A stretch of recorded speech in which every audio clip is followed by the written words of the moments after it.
I got basketball stuff to get to here with Stan Van Gundy. Get me the stat of the day music because I got a handful of stats to throw in your face so that you react to them. Give me the short version here, please. Start of the day, start of the day. It is your start of the day.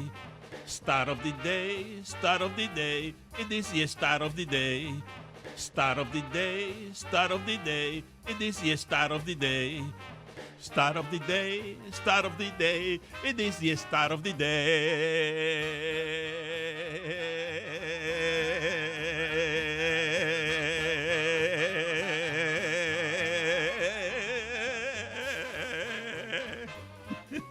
Look at that smile on Stan's face. My father singing makes him strangely happy. I'm not even going to go to Tony Snell playing 31 minutes last night, 0 points, 0 assists, 1 rebound. Not going to do that. That happens more than it should in the NBA. But Timberwolves, there are 3 stats to choose from. You choose one, Stan, the one you like best that you want to talk about. The Timberwolves have won 6 straight for the first time since 2004. Malik Beasley had 33 points last night. No free throws, no 2-pointers attempted. And the Mavs last night started the game from 3, 0 for 19.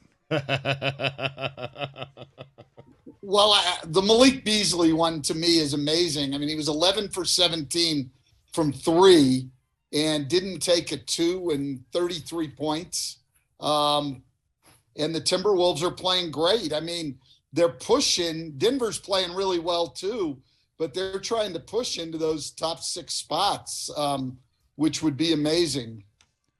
You saw the change in the NBA to the three-pointer. Did it catch you off guard? Were you like, how do you adjust to the league evolving that quickly in your face? Dan, he's one of the forefathers, considering some of the lineups that he threw out there with Orlando. He's one of the key innovators in that. Yeah, I don't know about that. I mean, it's changed so much since then that, you know, the number of threes we were attempting in Orlando or that Mike D'Antoni's teams were attempting in Phoenix would be at the bottom of the league now. I mean, that's how much it's changed. I mean, it has really exploded. I don't know if all for the good, to be quite honest.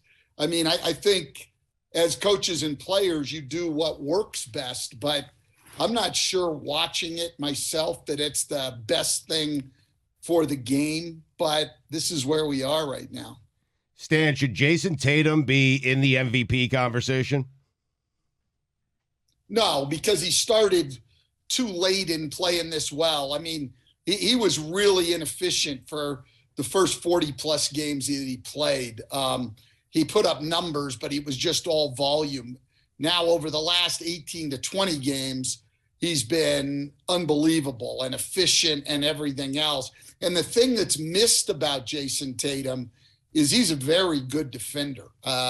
You know, he's a true two-way player. So I would say had he played the entire year the way he's played the last 20 games, Stugotz, the answer would be yes.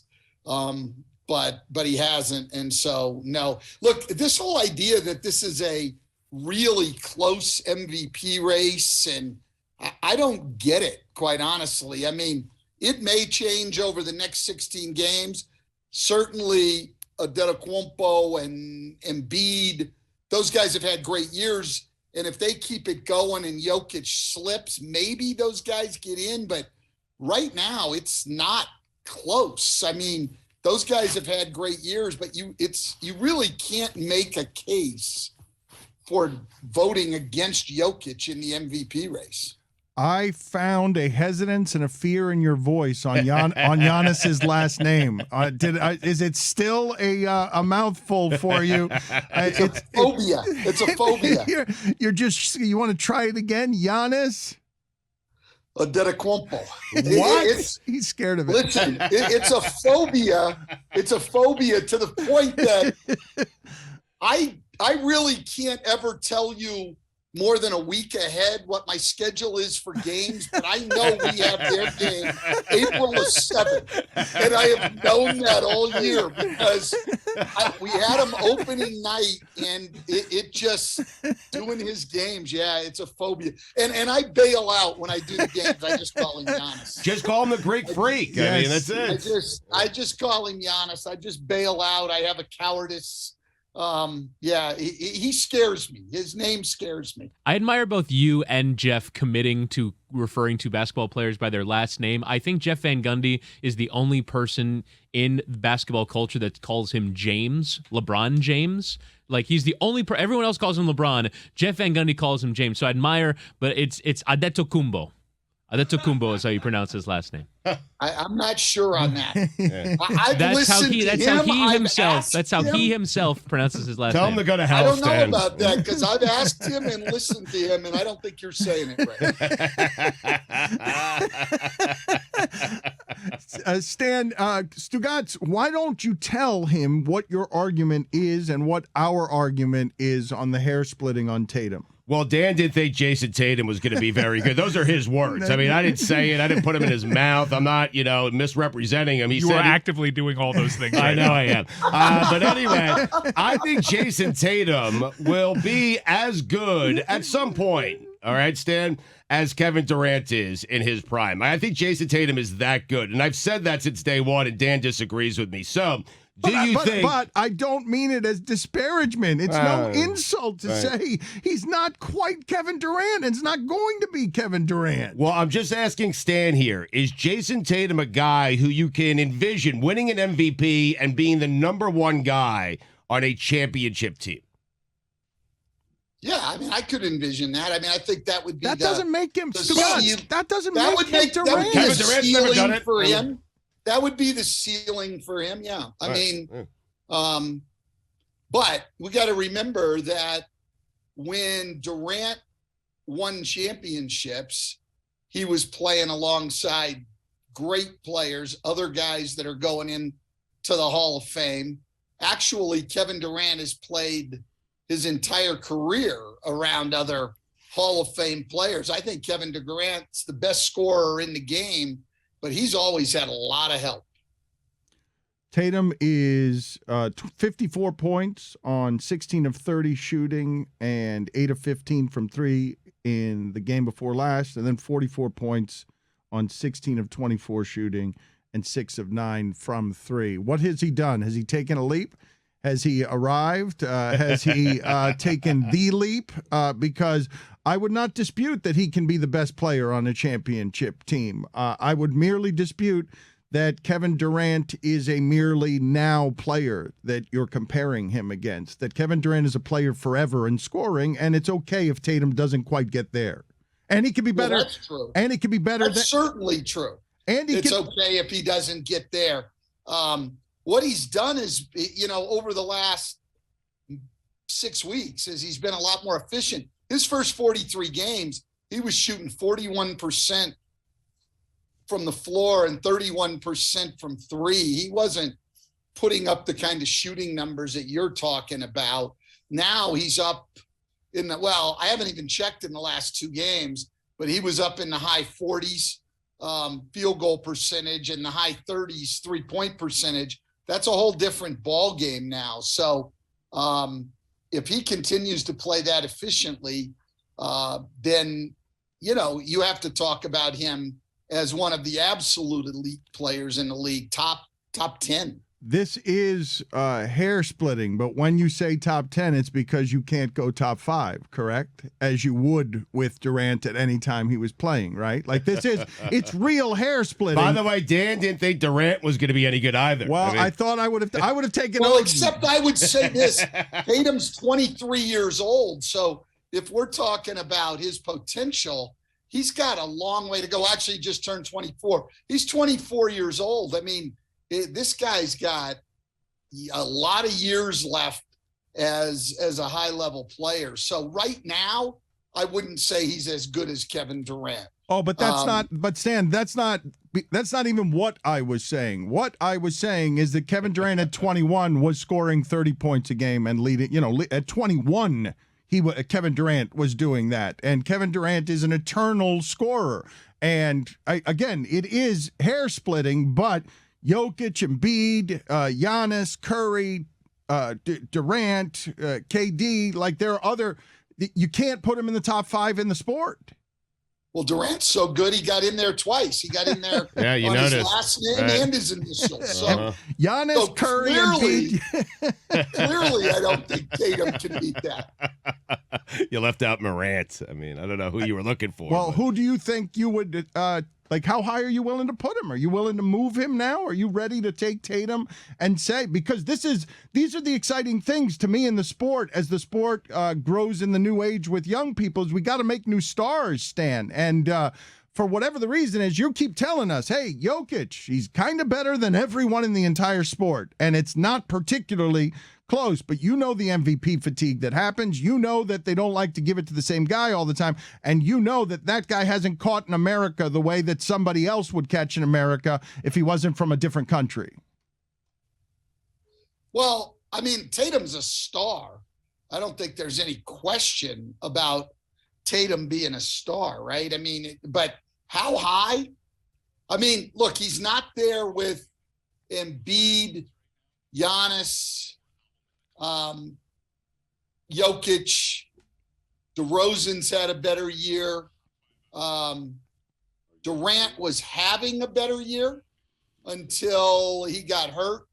He's not there with those guys, but he's certainly in that next tier with Morant and, you know, whoever else we want to put in there. That would be a longer list. And right now, he's not on pace to have a better career than Durant. I would say that too. I'm just saying he's pretty darn close and he's got a lot of time. you happy?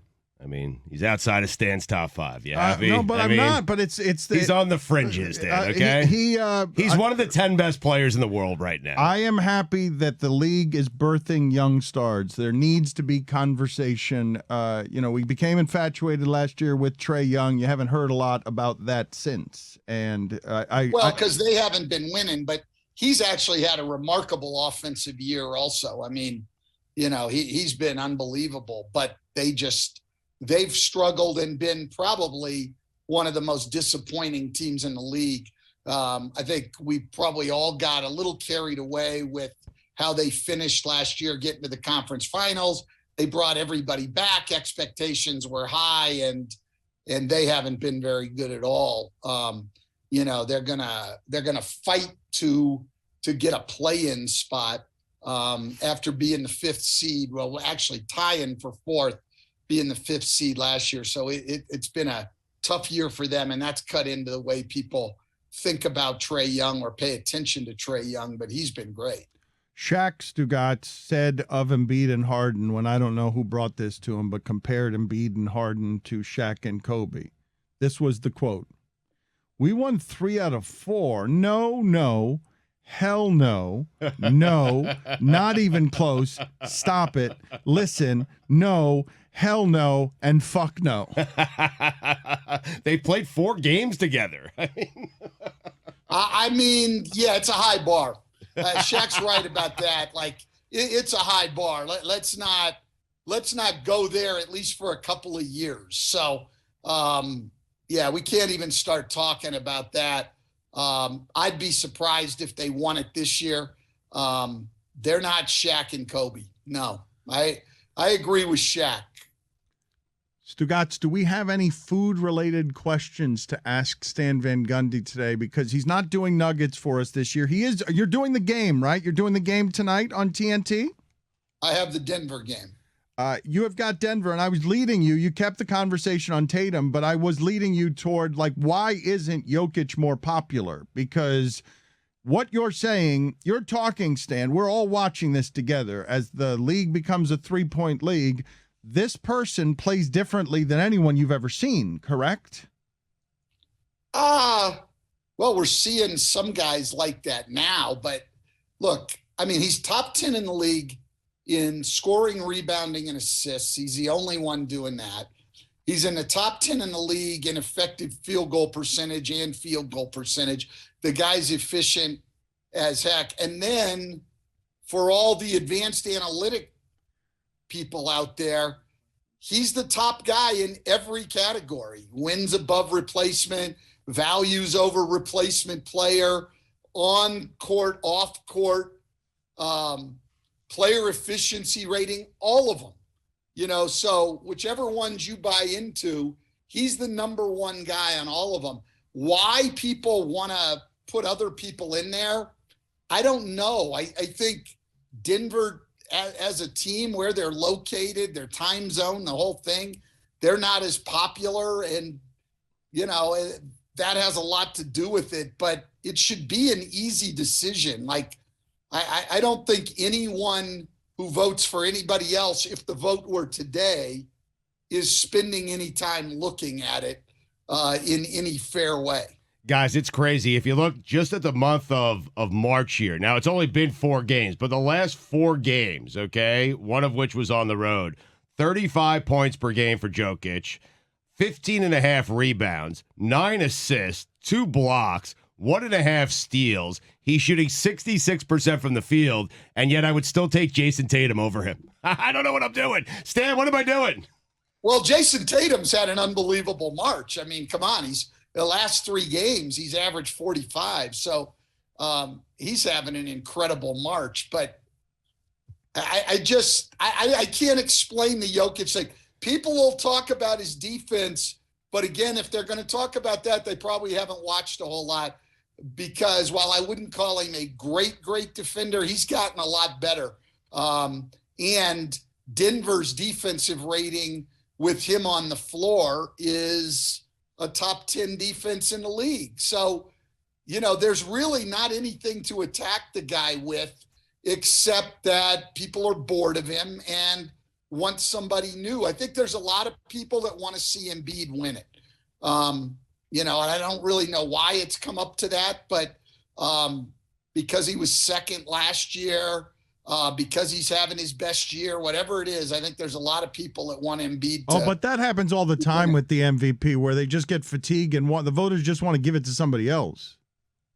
Yeah, I mean, but, they've already given it to Giannis, so, there's people in his corner. And I get wanting to give it maybe to somebody else, but it doesn't stack up. Plus, the fact that Jokic plays more games, which I know people want to discount, but listen, every game you don't play is one game in a season that you had no impact on. None. No value. And, no value. Most valuable player had no value in that game. None. And Jokic is just, he plays more and he's played better. It's pretty simple. Stan, while you were talking there, I just shoveled 2 croquetas down my throat about as fast as possible. I'm wondering. I saw. Yeah. Croquetas. Stan, You got hungry, Stan? Stan, do you love croquetas? What are Stan's favorite Cuban foods?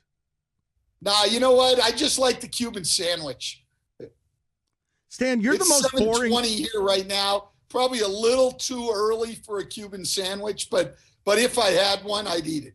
Why are you saying he's boring? Stan is the most boring eater I have ever encountered in my life. Fried ham is too wild for you. He likes what he likes. Leave him alone. But he presents himself as the authority on food, and every time we present him with something exotic, it's like, no, I'll have my plain Lay's chips. It is. You are Trump of food. You keep proclaiming yourself the king. Hey, man. Hey, what an insult. Listen, Jesus. So you can criticize that, but I'm not out of the mainstream here. What do you think Lay's bestseller is? Boring people. No, Lay's bestseller is the plain chip. Mm-hmm. Okay? How does the Cuban sandwich sell, Dan? Pretty well. Yes, it does, but there's so many Pretty well. Come on now. Yeah. How about bistec empanizado? You don't have any of these Cuban foods? You don't have, you must like maduros, tostones. Well, first of all, now I'm living in Central Florida. So if you wanted to get exciting food-wise, you couldn't. Okay? I mean, Central Florida is the chain restaurant capital of the world, because all the tourists come in and, they want places they recognize. So, there's an Applebee's on every corner, a Chili's on every corner. You can get all of those. But if you actually want like restaurant cooked by a chef or something, not so much. Stan, I want to slalom real quick through some of the difficult sports stuff going on that's a little harder to talk about than basketball. The Brittney Griner story, I saw that New York Magazine Will Leach wrote a story about why isn't this the biggest story in sports? Brittney Griner is a political prisoner in Russia, and her whereabouts for 3 weeks were a mystery, and now she can be traded as a piece in war negotiations. Why isn't this a bigger story, Stan? Is it because it's just hard to talk about beyond what little we know, given how little information we can trust from any source on what's accurate here? Yeah, I think that's a huge part of it. I mean, I don't think I could accurately give you the facts of the story of what's going on, and I'm not sure anybody can. And then the second thing is, it's hardly even the biggest story in Russia right now. So, I mean, that's the reason. I mean, Russia's waged a full-on war on Ukraine, and we don't even know how far that'll go. I mean, let's not assume that it stops at Ukraine. I mean, Putin has always wanted, his ideal vision would be to put the Soviet Union back together again. So with all that going on, a story like Brittney Griner's, unfortunately, can sort of get lost. I think I've been reading stuff that they want this to remain a smaller story because the bigger the story it is here, the more danger she's in. So it's I've almost read don't talk about this because it keeps her safer. There is also a representative from Texas who I believe played football at Baylor who is working with the Russian government right now. So work is being done to try and get her back. But like Chris said, the more attention, the more kind of sounds shitty to say, but her value as a prisoner kind of makes it like an even greater bargaining chip for the Russian government because we're basically at war right now. Right. There's no question. And she got, caught up in things at a very, very bad time. I mean, you got to really feel for her. If the reporting is true on marijuana, if we don't know, it's very hard to know what is accurate. But the Meadowlarkers try to tackle that subject matter today. If you want a more comprehensive look at it, what did you make of the Ridley story? Pete Rose gambles on baseball and is never allowed back in the sport or the Hall of Fame. Ridley is overpunished for what seems like a small crime. When you saw that happen, what did you think? Well, I mean, I do think they're two different situations. Ridley was under suspension, and so he wasn't playing. Rose was betting on games he was involved in. I think it's apples and oranges. So I didn't think a whole lot of that. I've always thought that Pete Rose should be eligible for the Hall of Fame. I mean, well, he is eligible, I guess, but should get into the Hall of Fame. I think you could do both. In the Pete Rose thing, you could keep him out of baseball in terms of, not letting him back in the game to manage or work with a team and still put him in the Hall of Fame. That's where I'd come down on him. But the Ridley situation was totally different. Stan, I follow you on Twitter. You're a great follow. Real Stan VG on Twitter. You blocked your first person on Twitter. I was so impressed. I'm so happy for you and so impressed that you knew how to block someone. I couldn't believe it. I had to ask somebody, but yeah, I don't block anybody. I find it pretty humorous when, people are calling me names and things like that. I get a good laugh out of that. I think that's fun. But, there was just one guy on there that was, for whatever reason, I mean, there's certainly bigger feeds he could have used, people with more followers, but he was just latching onto mine. And I could be talking about cookies and he'd come on and make, whatever political argument he wanted to make because, he had no followers. So to get people to read what he said, I guess, and I just got tired of it. Congratulations, Stan. On that note, thank you for being on with us. We enjoyed your smiling face. He is revolutionizing the broadcast industry. TNT has never had such a good color commentator. Thank you, Stan. We appreciate your time, sir. Thank you very much, guys. Have a good day. See I had a funny interaction yesterday, Stugotz. We can't believe what's happening around here. This album is climbing up the charts in a way that is super moving, and we'll get to that in a second because I can't believe that this musical is now going to exceed all of our wildest expectations because it's climbing and the audience is supporting it in a way that's going to get attention. But I had such a funny sports interaction yesterday at the car wash where I walk in. As soon as I walk into the car wash, a guy bombards me with this. Carson Wentz got traded. He's informing me of this.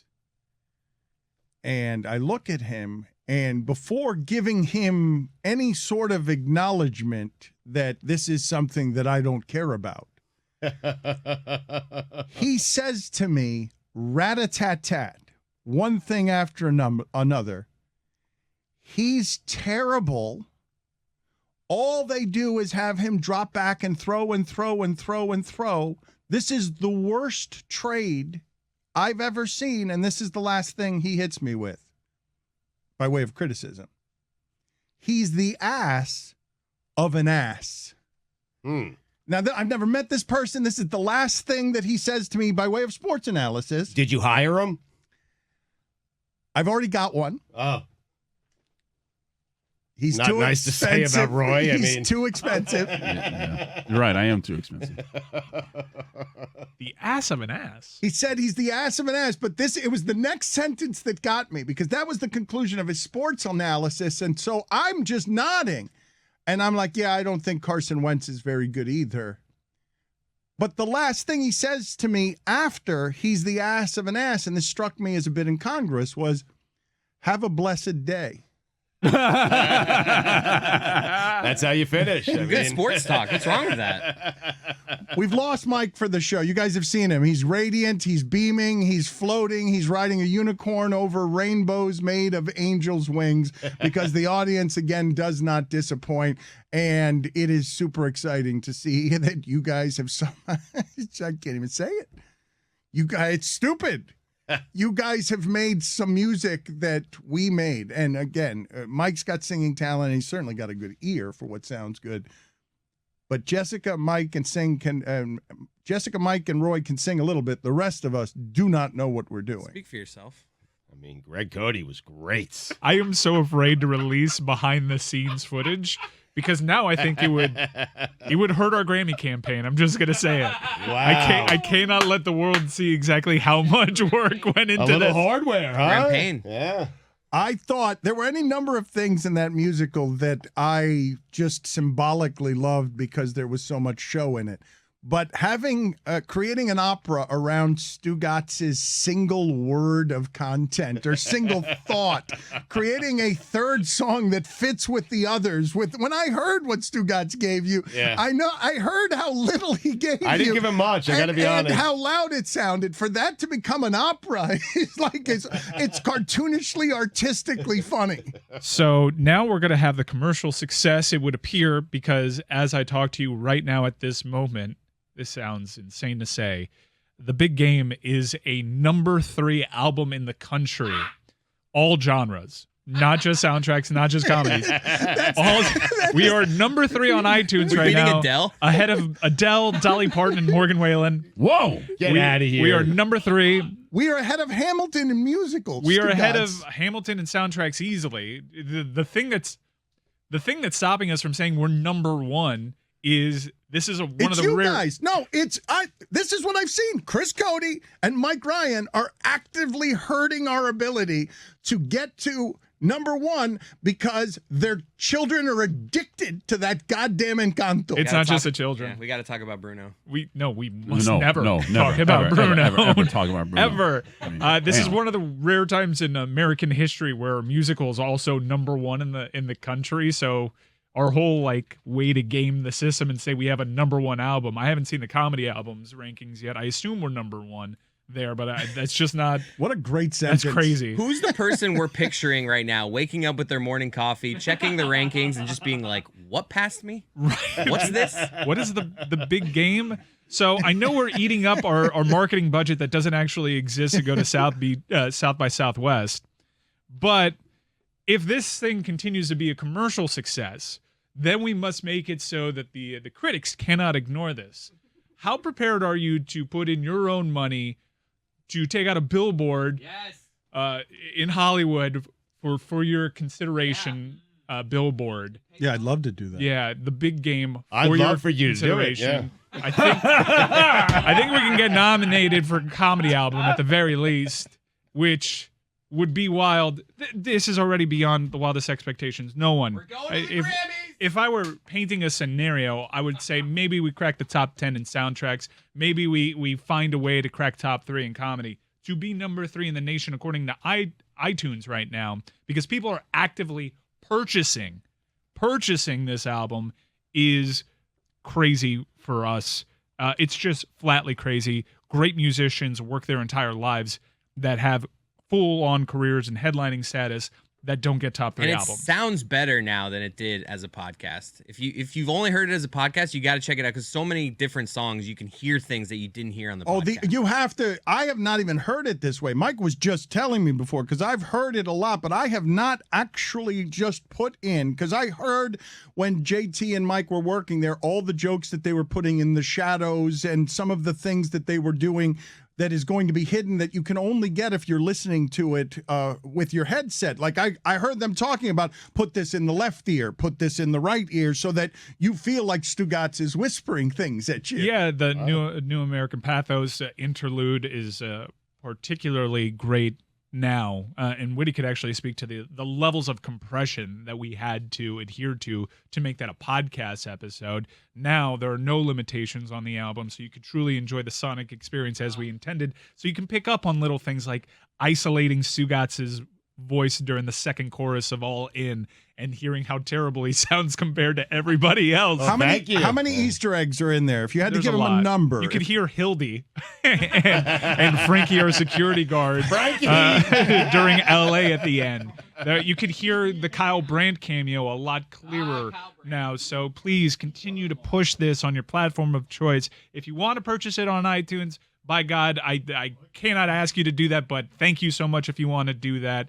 And please continue to share, because this is, if it becomes a number 1 album in a genre, if it pushes somehow ahead of Encanto, which is a juggernaut of an album and one that I am actively listening to, hurting our chances, that is one of the biggest achievements in this show's history. Let us just for a moment, okay, because this is super self-involved and we are proud and we are moved and we are emotional, as symbolically we head to a city filled with creators, a counterculture city that dabbles in the arts, and we go and try to, turn a corner, take a step, announce ourselves. Are we we announced ourselves. Okay, already. well, but I want to express to the audience before jumping to the conclusion of please keep supporting. I do want to stop for a second and show my profound gratitude for this combination of things. You are an entitled audience that has grown with us to learn, we don't want to do sports radio as Francesa takes calls. And you hold us to a very high standard. You are very challenging. You, when we don't do well, you tell us. And the challenge of that is something that we aspire at every turn to try and exceed what have become really high expectations for what you want from our show. You want us to be your friends who laugh in your head and keep doing the same goddamn show. And it's been hard for a couple of years because you just don't understand how much infrastructure we lost when we took a leap of faith with you. Everybody here took a leap of faith with you on the understanding, well, no, they'll back us.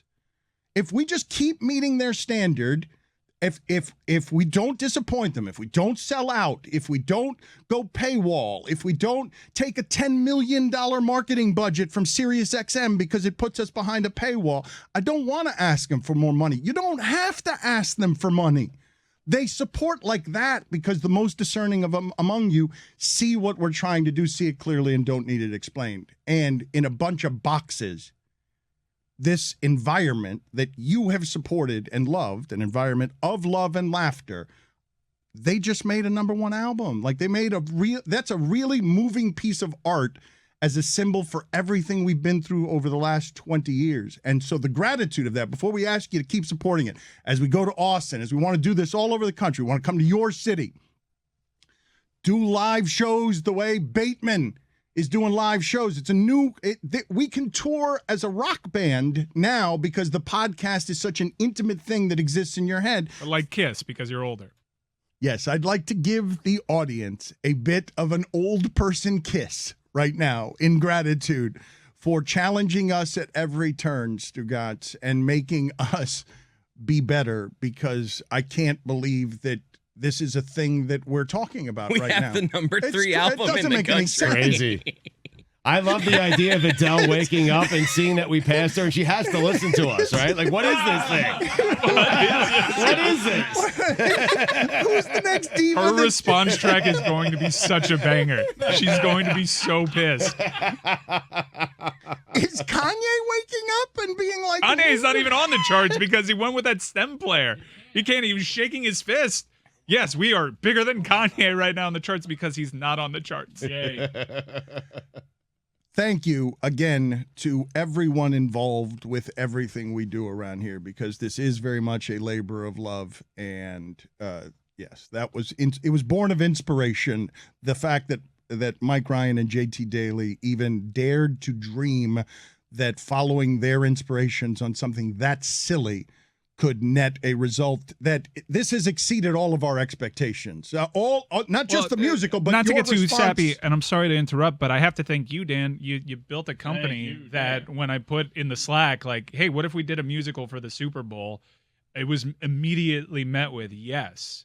Or this is not a slight on other places, but I was at other places where it almost seemed like it was people's jobs to just say no and not really give a reason. And this is a company that I've recently re-signed to, and this was always the vision, that we could do insane things like this. The company empowered me to follow it, and thank God for JT Daly, who did this at a heavy discount. And I'm so happy for JT because he bet on himself much like the way that we did a year and a half ago, and it's proven out to be the right move. And I can't thank Metallark and Dan enough, really, for giving us the tools to actually go out and do this shit. Thank you, Dan. Thank you, Dan. Thank you, Dan. And 50 mil. DraftKings. And Chris. Thank you. Hey, you're welcome. Thank You're you, welcome. Particularly bad judgment from people that look really not great right now. Yeah. Thank you, Hildy. Yeah. No, not Hildy. I was talking God. about former Hildy, bosses. what did she do? No, No, Hildy's great. I'm actually And thanking her. you can identify her voice in LA now. Yeah. Hildy's very tired and under a great deal of stress because in losing this infrastructure, Stugotz, I have no idea what's going to happen in Austin. I've seen poor Hildy as our executive in charge of making a remote broadcast, 2 live shows work in Austin. She is putting suitcases together filled with microphones and hiring people to help get them to the car because we're too busy talking to help her put things in a car. Am I going? We don't know for sure I'm if not you'll sure. show up. Interesting. Not sure if you're going. I was in a meeting the other day where they asked, are we sure that we want Stugotz with an expense account in a city where he could partake in fraud? Not a good idea. I don't mind not going. I mean, No. we should. I do want to, just to be serious for a second, I want to thank Mike, because Dan and I have been with Mike for a long time, and Mike has grown up. We're already and giving our thank you speeches. I am. We're No, giving no, no. our Oscar speeches Hold on. now. I was I mean, uncomfortable doing this. I was. There's not much that will make me uncomfortable. This was one of those things.